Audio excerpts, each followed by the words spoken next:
hit record or do I have to do that? I did hit record. Please. Excellent. Thank you. Wonderful. Okay, thank you. Welcome everyone. I'm Medea Vilray, Regional Coordinator for the Middle Atlantic New England region of USGBC. Thanks for being here. We're recording. Feel free to put your name, title, company, and degree of experience with LEED and education project-based learning in the chat if you'd like to. You can also use the chat to ask any questions of our presenters along the way. There we go. We're here today to recognize SWBR for their 3 recent additions to their portfolio of LEED certified projects. These are all LEED for Homes projects, V4, yeah, version 4. And we're very excited about them. You're going to see those in a minute. And I just want to say about LEED for Homes that a home is more than just a shelter. Homes are the most important places in our lives, especially, you know, we've all come to realize that lately.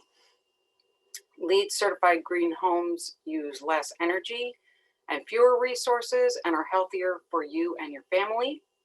LEED helps create living spaces where people can thrive. LEED certified homes are designed to provide clean indoor air and ample natural light, and to use safe building materials to ensure our comfort and good health.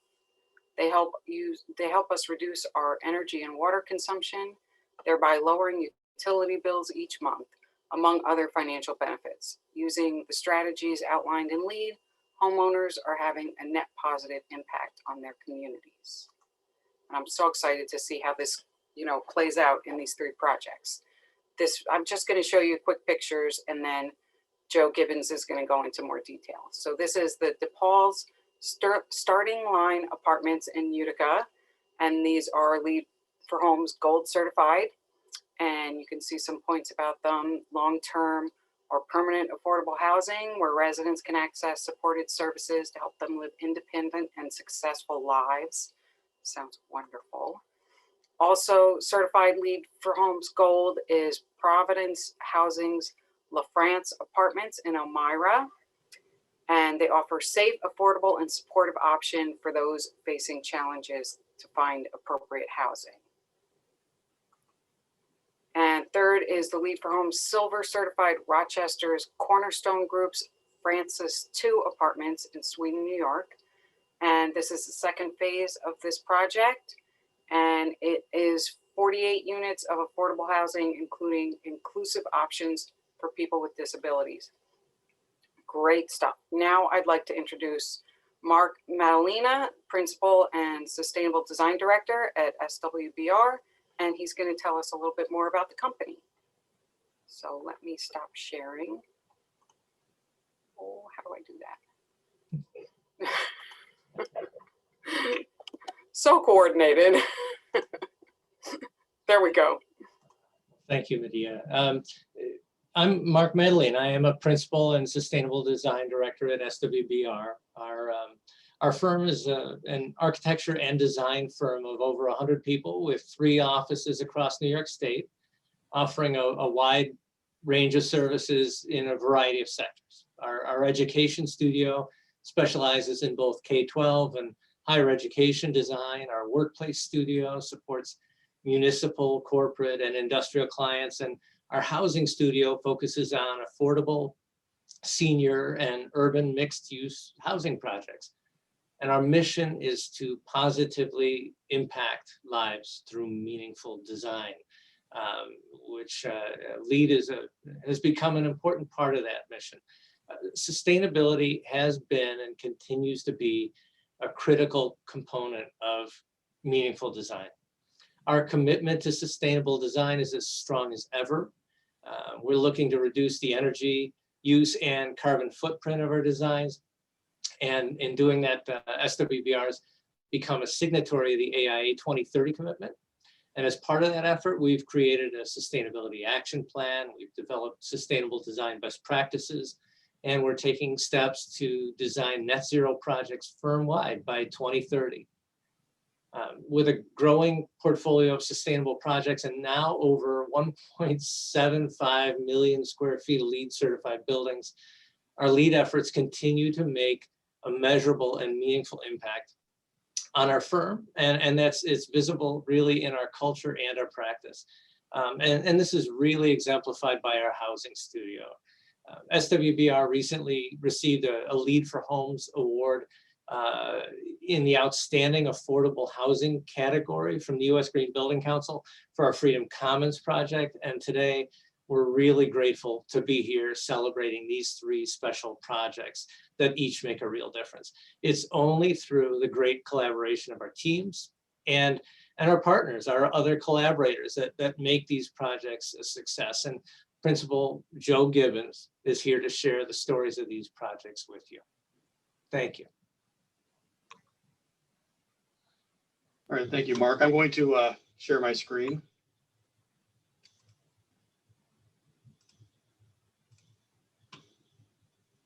Can you see just the slide? Okay. Well, thanks everybody. Hi, my name is Joe Gibbons. I'm a principal in the housing studio at SWBR. And I've been here for about 24 years. And thinking back on it, for the past 24 years, I've been working in affordable and supportive housing design, starting since the late 90s. And just kind of reflecting on that a little bit of history from my perspective. The earlier days of affordable housing design were not like they are now. They really kind of dictated very efficient designs, and really construction budgets and keeping costs very low were critical to the projects. So we were doing projects that were just getting by with the energy code. They were nice projects, but they were nothing like we're working on now. But in the past 10 to 12 years, I think with the funding programs and the tax credits and the competition, the state agencies have really increased the amount of sustainability in green building goals, which has really helped to kind of infuse some great sustainability into the affordable housing arena. And so some of the projects that we're doing now are some of the most efficient buildings that we do here at SWBR. And that's strictly because at one time it was kind of forced upon the developers to do it, but now I think a lot of them are excited to do this. And so it's been exciting for us to celebrate some projects here. And we're also involved in many other projects, tax credit affordable projects using LEED for Homes as well. So I want to talk a little bit about these 3 projects. Starting Line Apartments for Depaul, LaFrance Apartments with Providence Housing Development Corporation, and Francis 2 Apartments with Rochester's Cornerstone Group.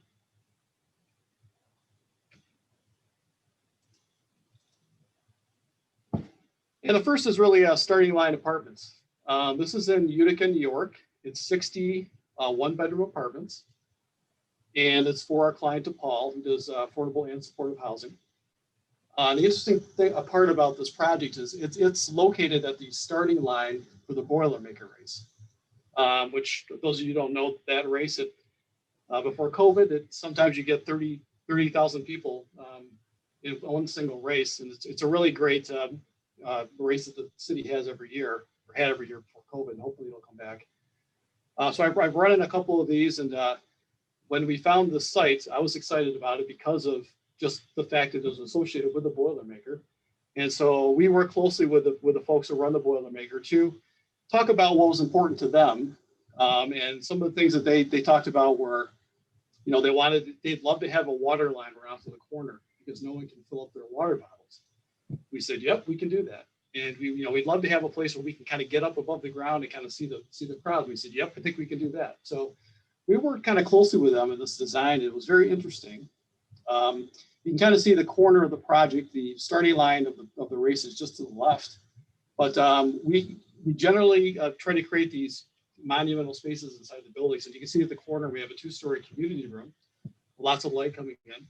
But on the 3rd level, we have kind of an outdoor deck for the residents to use. And then once a year, the Boilermaker race team can also use it as kind of a vantage point to kind of view the crowd in the race. And another shot, you can kind of see Culver Avenue is to the left of the screen. And that's where the start of the Boilermaker really is, kind of halfway up that hill. And so you can kind of see, this gives you a little more perspective on the site. We tore down a dilapidated one-story brick warehouse building that really didn't have any useful life in it for many years, and created the project, and also, you know, created the water line out to the street so that in the future, you know, we can create a water bottle filling station for the runners to use once a year.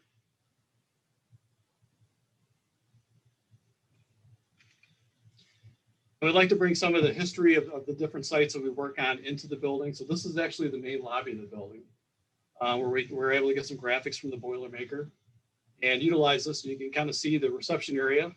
It's just to the right of the racers, and really kind of an open area, two-story lobby area is created inside the main entrance. And a view from inside the community room. So this community room also has a view towards the corner. So, you know, when the race comes back to life again, there'll be 30,000 people milling around the outside of there. So it should be pretty exciting.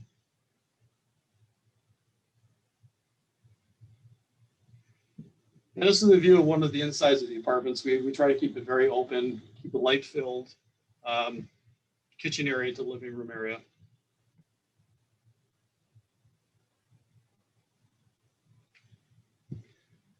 The next project is in the city of Elmira, New York, on the south side of Elmira, called the France Apartments. It's 37 one-bedroom apartments, 3-story, and a very tight site. And interestingly enough, one of our other projects from a few years back is across the street from this, also with Providence Housing. So it's kind of a phase 2 project in that area.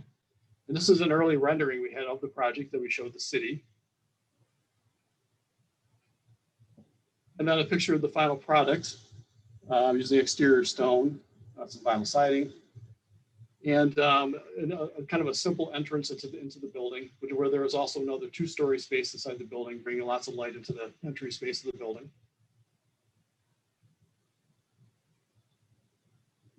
And the third shot kind of shows you the size of the site. Limited parking, not a large need for cars. It kind of nestles in, I think, quite nicely into the site. And it's really 37 affordable and supportive apartments in the south side of Elmira.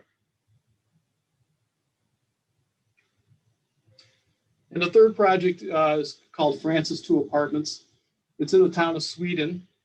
It's 48 units. This is a phase 2 to a phase 1 project. And you're looking north, and the top part of the page was really the phase 1 piece of the project. It was 56 apartment units and a community building with a playground. And then to the closer to us, the phase 2 piece was 48 more apartments. And they're all a combination of 1, 2, and 3 bedrooms. And all of the units have their own independent entrance from the outside. So there's no common area really to the buildings. They're all really meant for the residents. And the creation of another additional playground space. So really the total project is phase 1 and phase 2 is 104 units of affordable and supportive housing.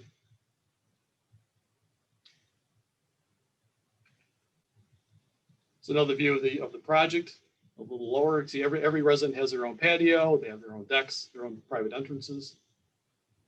It's a very family-oriented project. And a view of the community room, the interior of the community room with the fireplace. Residents can use this for birthday parties, social gatherings, however they like to use the space.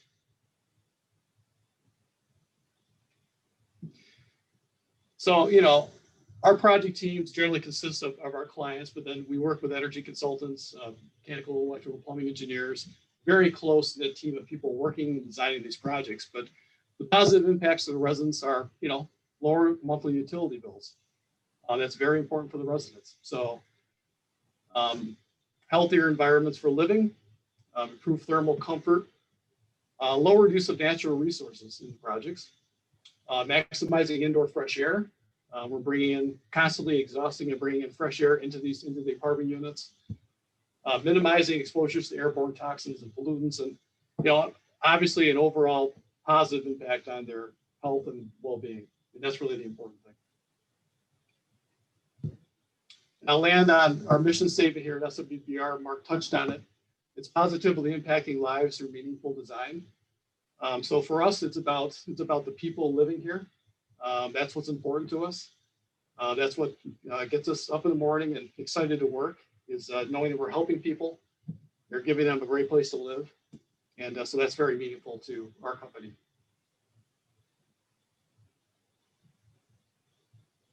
I think that's all I have. Great. Thank you, Joe. That was wonderful.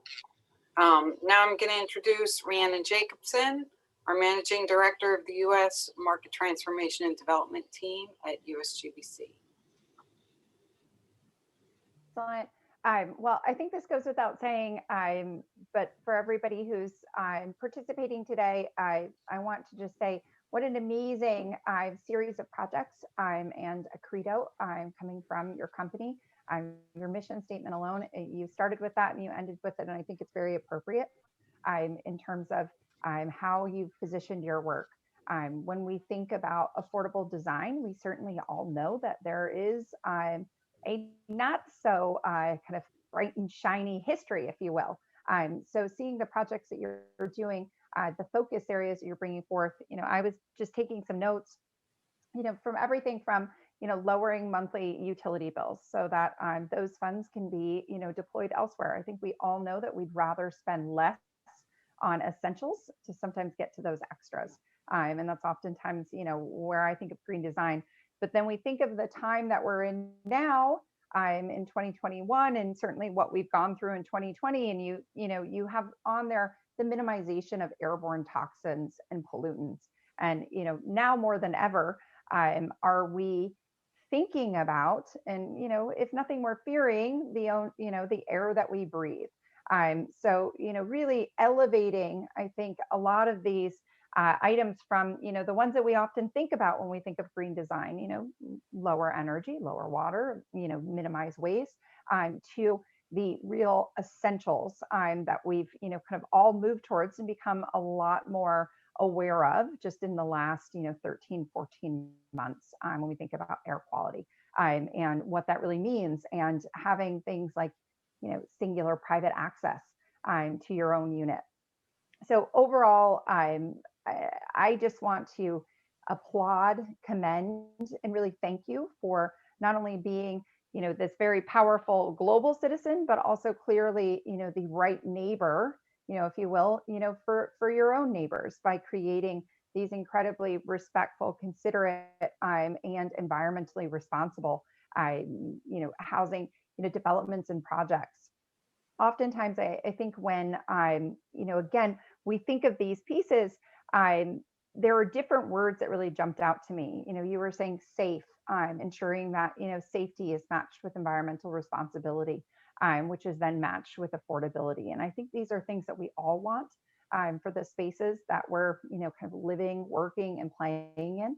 And again, thank you for continuing to be a partner to USGBC and to LEED, but also really to the people who are all your neighbors, regardless of zip code, for the contributions you're creating. And I would say the leadership that you're putting forth, because so much of this work happens because people hear a story like the one that you presented today. They're able to see what someone else is achieving, and that raises the bar for the entire market. So on behalf of USGBC and behalf of LEED and our team, congratulations on these 3 certifications. We could not be more excited to support the work that you're doing. We look forward to more of it. And thank you for being that leader, that force, that transformation that we all need. I am sure that it is appreciated by the people that are living in those homes, and I am positive that it is appreciated by your employees and by other citizens at a local, at a regional, and at a national level. So thank you. Thank you. Great. So we have a couple questions in the chat. I can read them off for you. So we've got one that says, how did you integrate exterior spaces for a sustainable environment?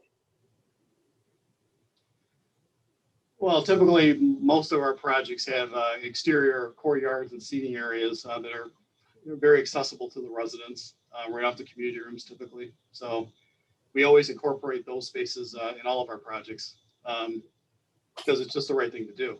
You know, have exterior play areas, exterior picnic tables, things like that. Spaces people can use to get outside now more than ever. Good point. Okay, and another one says, what were some of the key differentiators between LEED Silver and LEED Gold projects? You know, I think silver is always our target, and we are always by the designs.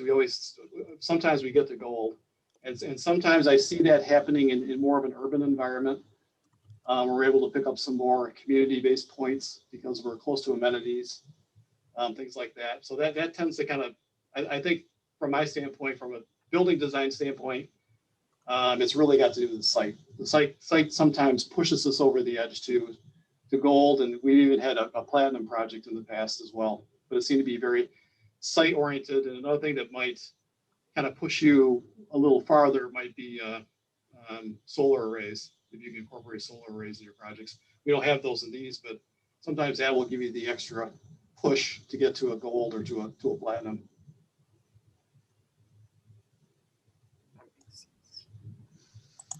Let's see. I've got a question, Medea, if I could hop in for a second.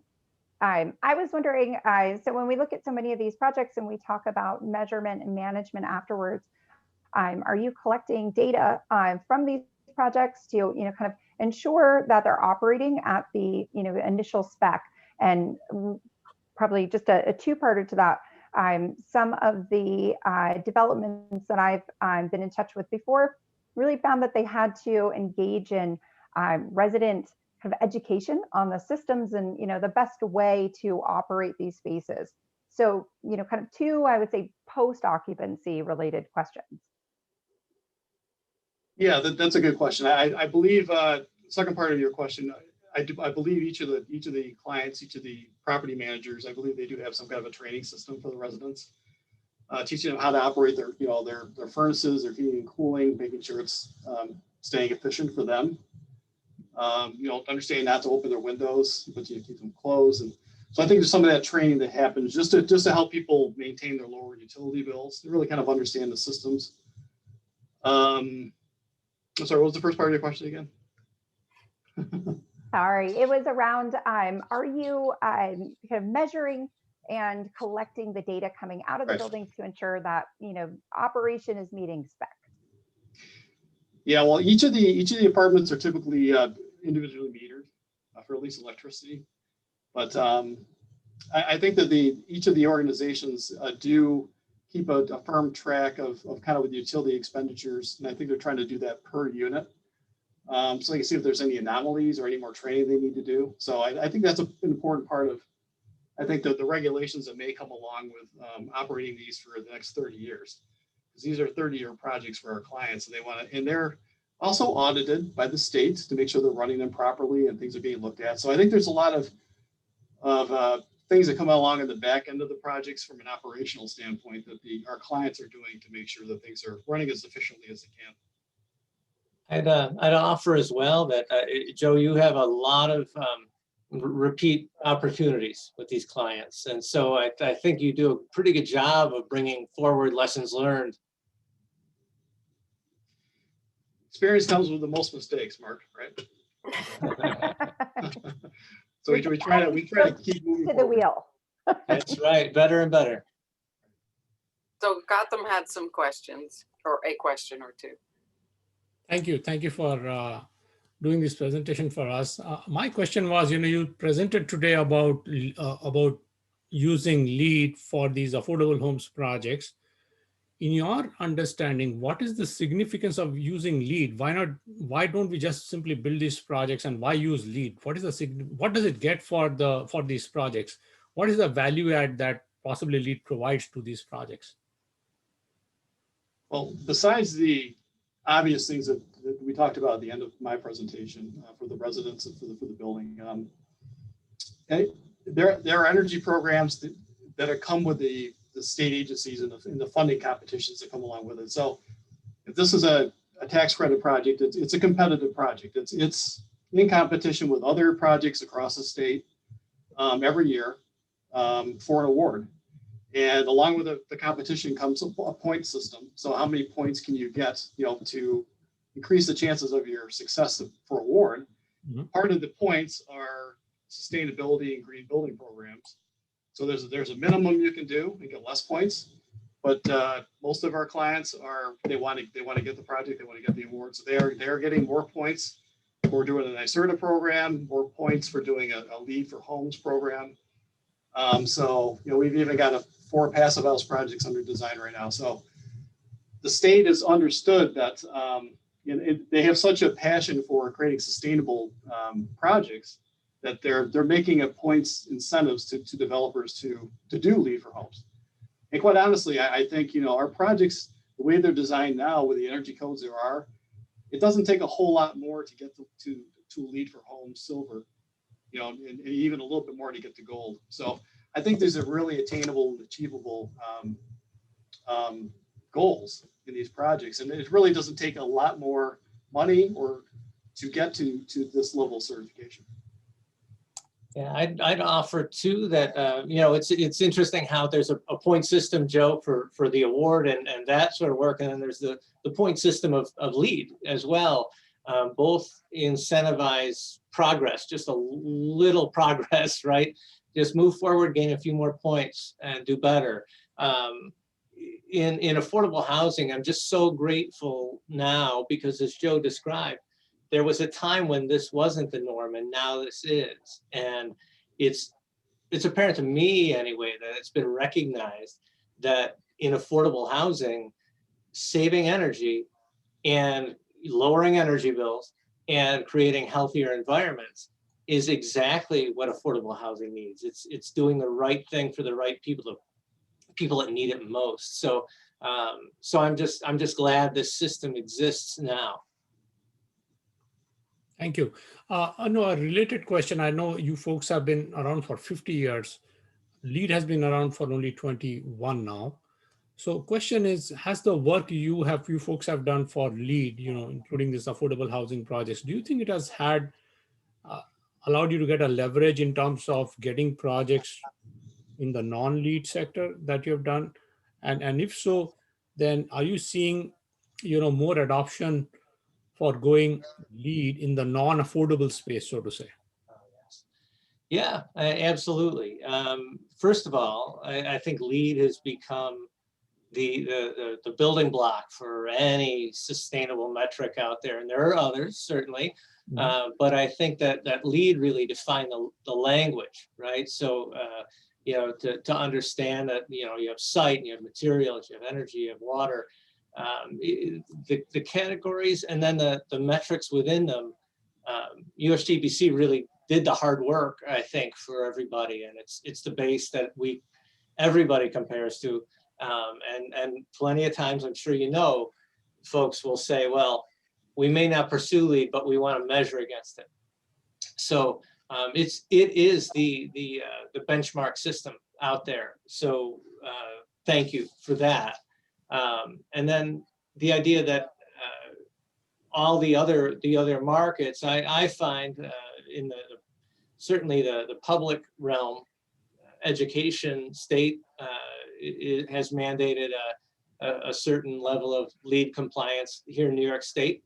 And so we see pretty often in the public space of our work, a LEED mandate, which we're grateful for, because then we know what system we're working in too. When we're not complying with LEED, well, it leaves it very, very open.